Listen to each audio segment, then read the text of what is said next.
Oral questions by members. Member for Lingle Grove. Your Honorable Speaker. The Finance Minister stood in this House and assured British Columbians that Burnaby Hospital Redevelopment Phase 2 and other long-term care projects, quote, weren't cancelled. end quote. In the Last past 48 hours, the staff and doctors at Burnaby Hospital received a letter from their own executive director with Fraser Health branding that confirms in writing that the Alliance contract for the Burnaby Hospital redevelopment has been cancelled. canceled. Not replaced. Cancelled. Not delayed. Cancelled. Now with no contractors, no no architects, techs. no consultants, which puts this project back to square one and on the shelf with the other broken What do we have here? Hello, everyone. I am so sorry I didn't notice you. Notice you all there. My name is Kevin, and this is my Capstone project.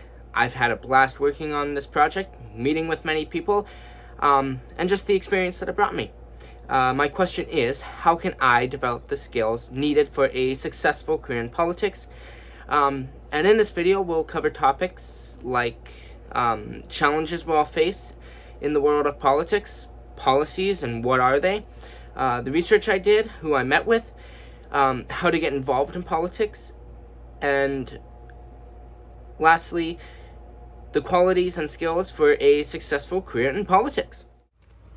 So, who do MLAs represent? MLAs represent a riding. So, let's take Langley-Walnut Grove for example. That is the riding for North Langley. But it also represents an actual seat in the House of Commons, Parliament BC. Also, you'll never vote directly for a party leader unless they choose to run in your riding. You can only vote for someone to represent you in the legislature. So if you live in Vancouver, you can't vote. You can't go vote in Vancouver because you're registered to vote in Langley-Walnut Grove or any other riding except Langley-Walnut Grove. It is super important that when you register to vote, like I did, you check what riding you live in. You must also contact Elections BC and Elections Canada when you move to change where your voting address is. Also, to be an MLA, you must have a party membership with the party you want to be a member of. And hey, it's as easy as 1, 2, 3, boom, now you have a membership, just costs $5 to get one.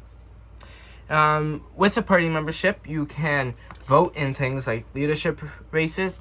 Hint, hint, a party recently had one. As an MLA, you could be given the role of opposition critic. MLAs and opposition parties are appointed to shadow cabinet ministries, questioning their policies and budgets.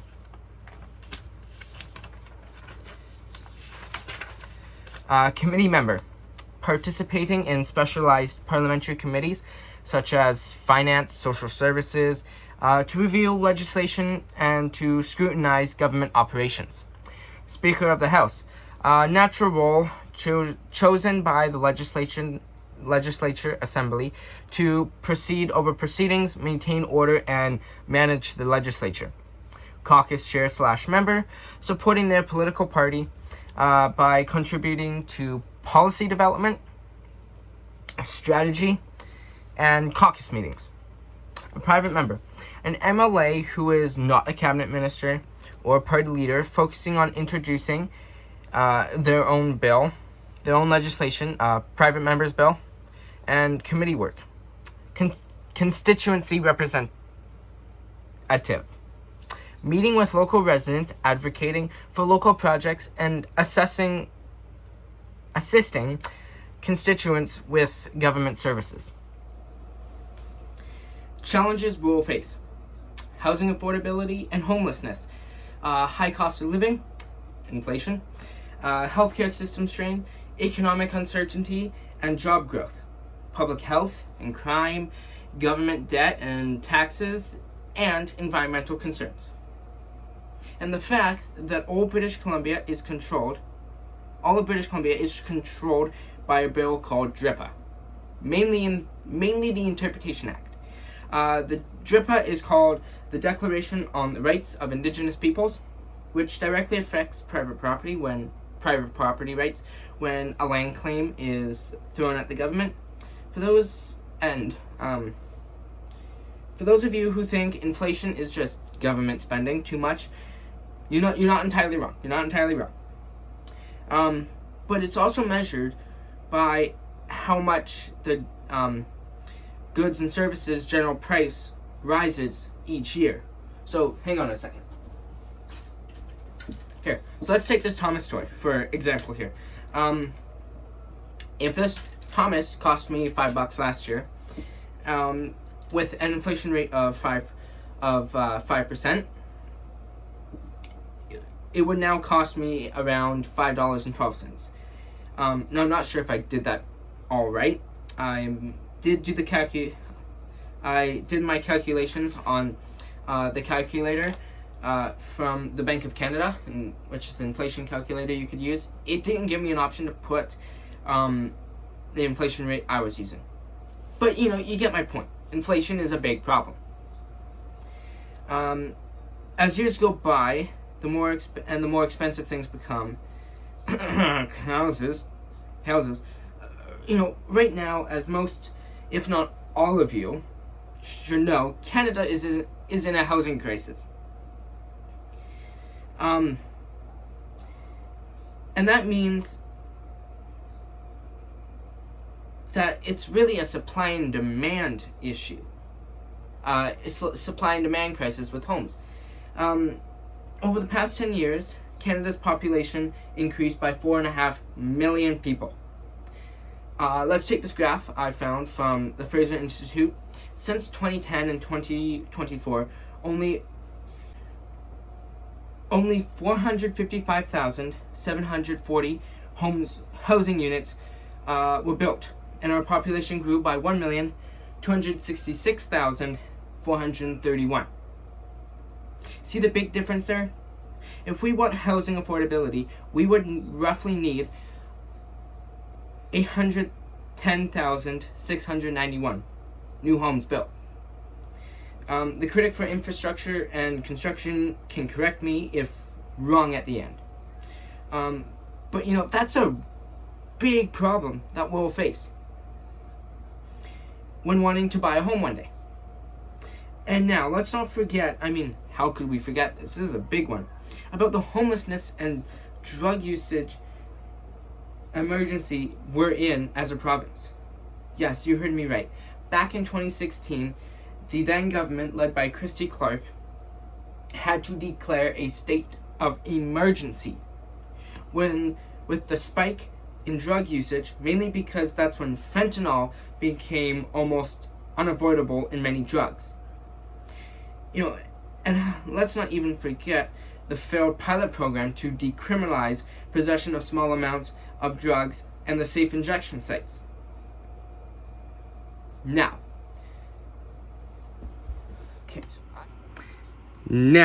let's get into the great leaders and a bit of the research I've done of the political world.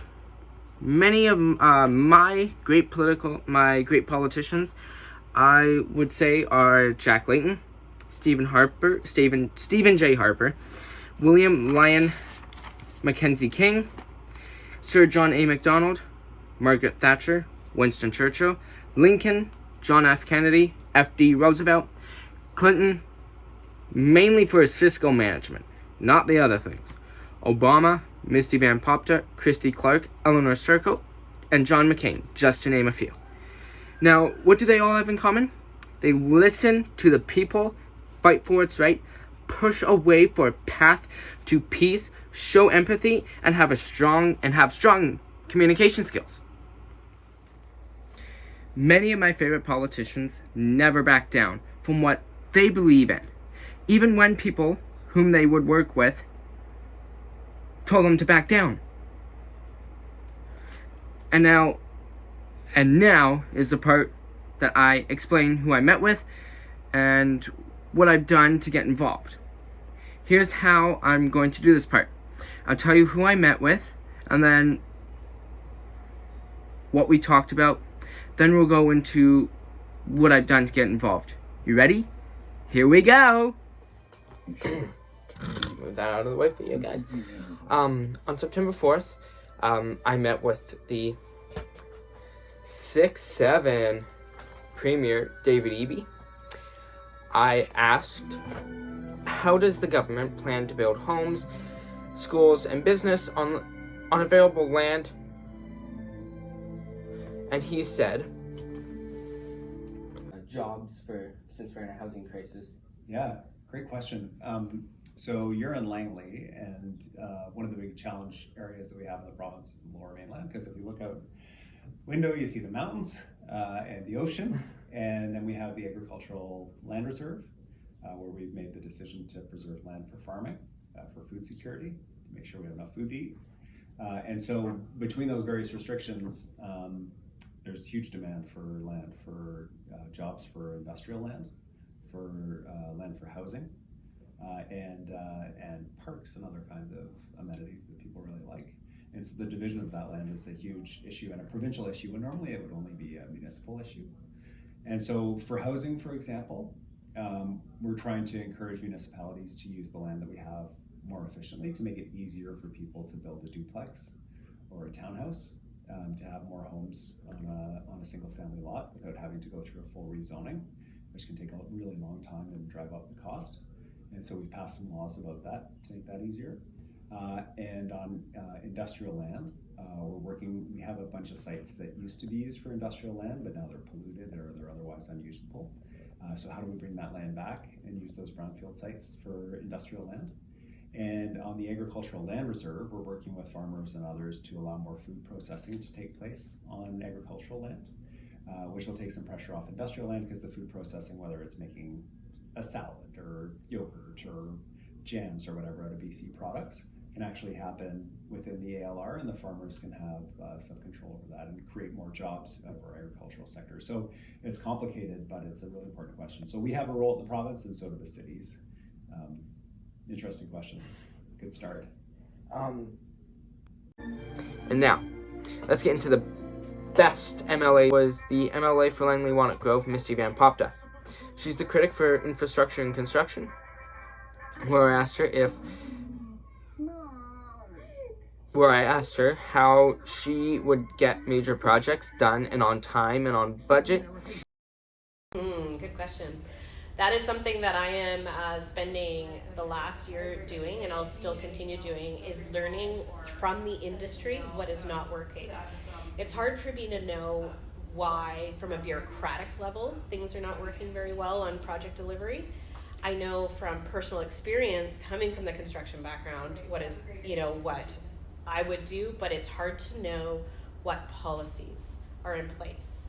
Everything from contract style that they're engaged with their contractors, everything from that to policy and regulations. A lot of bureaucracy is what delays projects, and so I'm getting into the crux of what particular things are causing delays. If it's decision making, if it's too many hands in the arena, if it's permitting. There's a lot of permitting problems.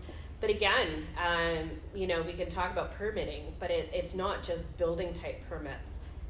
When I was sitting with a minister in committee debate on Bill 15 in the spring, I learned that, quite often construction projects, they have to get a permit on environmental concerns or environmental issues, saving a particular frog in an area, and so there has to do assessments there. Is that sometimes projects are waiting for permits from non-construction related ministries. And one of those ministries had 7,200 applications sitting in the pipeline waiting to be approved for things to progress. And so when you've got queues with over 7,000 applications waiting for permit approval, we've got a problem. And so we have to start seeing where there's overlap in policy, overlap in government agencies. We talk about fast tracking projects, but what does that actually mean? Bill 15 was the infrastructure project bill that much of the spring session focused on last year. And I was heavily involved in as the critic of that portfolio. And so it was sold to the public that it's a bill to fast track projects, but all it was is a bill that allowed the ministry, when a project hit a roadblock, to take that project, pluck it out, and move it to the front of the line or solve the problem. But it doesn't inherently get to the root of why that problem was there. And so that's where I'll be spending when I am infrastructure minister, I will be focusing on truly less about a bureaucracy as a ministry and more as an actual project delivery entity. Now, some honorable shout-outs here.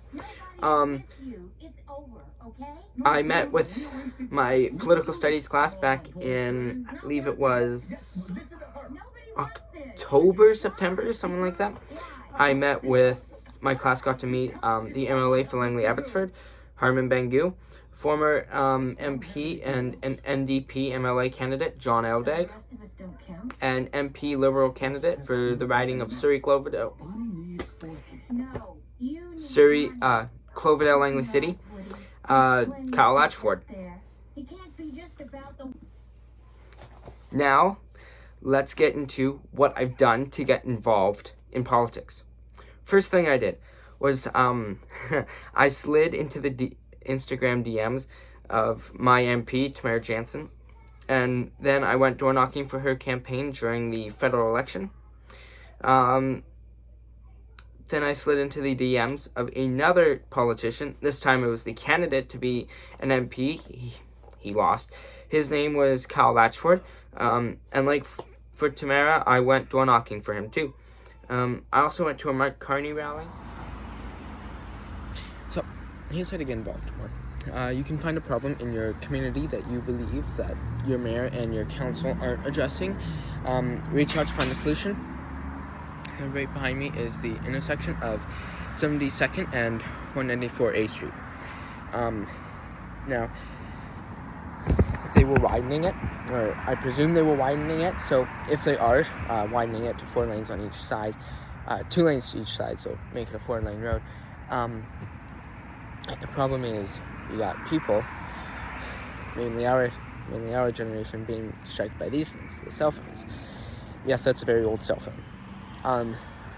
So with people being easily distracted by their cell phones and increased in car usage south of the Fraser here is gonna jump up to like 60%, 100 something percent I last checked, in like the next 5 years.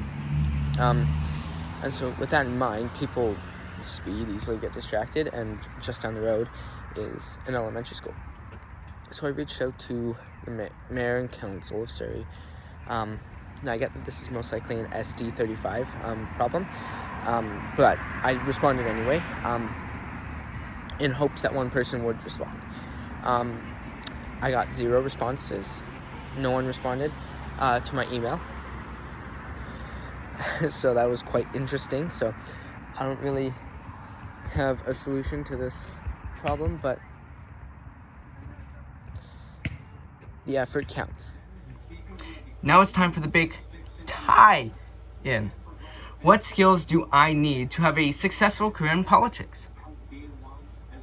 But this is where I have done the most digging to find the answer, and it's a lot. There's 10 points here. So many of these are my personal opinion that I placed in order. And when I go over them, I'll tell you an example from my life. First point, integrity. I am honest to my teachers and family when I built a trust between all my teachers and family members and have a strong moral outlook, as you'll never see me do something you wouldn't know I would do. Empathy and compassion. I've lost a lot of people in my life, especially in the last year. But at the same time, I know there's many, many people out there, same age, younger, older, struggling with addiction, loss of both parents, homelessness. And I know that I could probably never have it as bad as those people do who feel outed by today's society. And as a politician,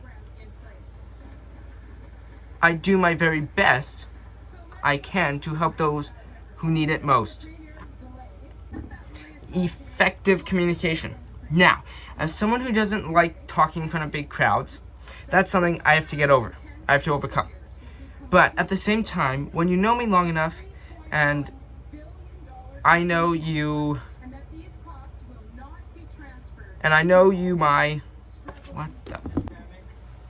effective communication. Now, as someone who doesn't like talking in front of huge crowds, that's something I'm gonna have to get over. But at the same time, when you know me long enough, and I know you, the one clear goal I have when talking to you is this as effective and clear as I can make it? You know, can I get straight to the point with this information that I'm giving you?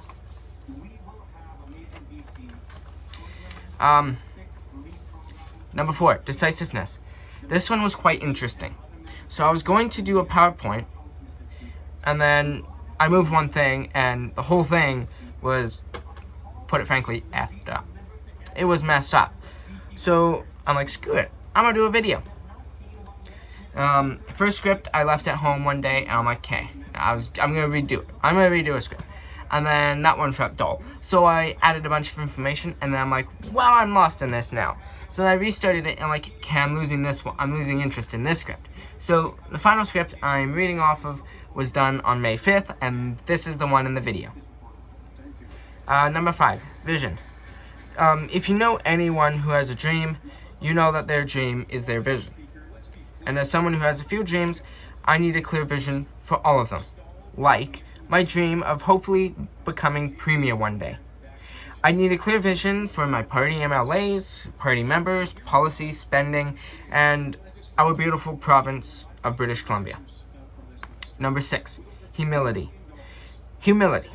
Now, I had a hard time finding something to write about this part, but I think I got it. Humility is knowing your strengths. I know what I can and can't do. When I recognize the strength I can do, you bet your own ass I'm going to work on making it even stronger.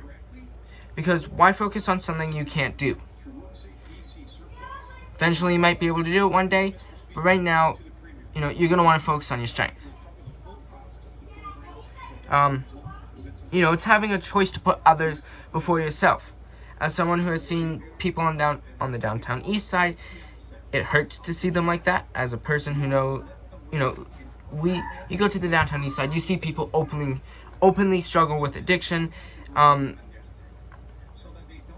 It's sad to see people who now can't stand up straight and have to stand bent over because they're addicted to fentanyl. Number 7, wisdom and judgment. My personal wisdom comes from Winston Churchill, but I have focused on listening to some of my favorite politicians speak and hear their wisdom. Take Margaret Thatcher. She says, you might have to fight a battle more than once to win it. If you know someone who has done the career you are wanting to go into, find someone who does it before, who may have done it before or currently does it. See if you can ask them a few questions. Interview them, maybe. See their judgment and their see their judgment and their ethical skills that they used when they worked at this career. Number 8, courage. This is a big one. Courage. If you follow me on Instagram, I've thrown my support for one huge bill, the Firefighters Health Act. But there's so much more bills and policies I support, like the cell phone ban in schools, even if nothing really changed. I believe we need to regulate cell phone usage towards children so they don't become the one thing everyone hates, iPad kids. But it's courage can also be taking the bigger step and throwing your support behind bills, taking the bigger step. Number 9, accountability. When I have schoolwork to do, the first person I tell is my resource teacher, Miss Portillo.